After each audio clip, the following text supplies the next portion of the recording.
There's no electricity or water, yet land grabs and makeshift camps like La Mula are springing up like mushrooms all over Chile's Atacama Desert area of Alto Hospicio.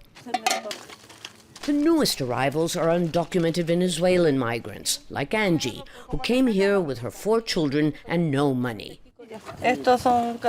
I've been here for 2 months. We've been living in this shack made of cardboard and a sheet on the top. There are no toilets and little food, or wood to build better shelters. Yet spaces for more families are already reserved. But there's trouble in the air. Last month, Chilean camp dwellers set up barricades to prevent more migrants from arriving, the latest in a series of protests that often end in violence. Chilean pastor LEONCIO Osorio and his Venezuelan wife are concerned about growing xenophobia. If some of them are criminals, put them in jail, but the majority here want to work and legalize their migration status. In the nearby city of Iquique, newly arrived Venezuelans have set up camp along the seaside promenade. Nelson Sepulveda is the president of this area's neighborhood association.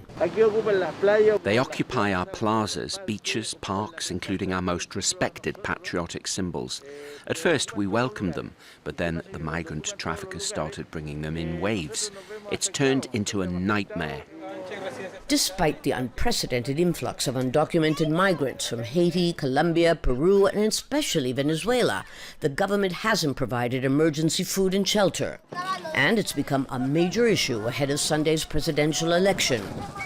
New left candidate Gabriel Boric promises to protect migrants' human rights, but target human smugglers. But his opponent has gained popularity with his Get Tough policy along Chile's 1,100-kilometer northern border. Far-right-wing presidential candidate Jose Antonio Kast is not only proposing to expel undocumented migrants, but also to dig a ditch along Chile's porous northern border with Bolivia to keep them out. The ditch would be 3 meters deep and 6 meters wide. And it's the closest thing yet to former U.S. President Donald Trump's wall along the U.S.-Mexican border, except that Kast is not proposing that Bolivia pay for it. ADVI IBARRA came from Colombia 6 years ago legally and has been working ever since. She shows us how she's built her small house on another land grab. But she's worried. Tomorrow they could throw us all out of here like they did in Venezuela to the Colombians. And what happened? Now the Venezuelans are the homeless ones. No one knows when they might become a migrant. Like these Venezuelan children who crossed the border into Chile just this morning with their parents. What happens to them will depend a lot on who wins Sunday's election. Lucia Newman, Al Jazeera, Iquique.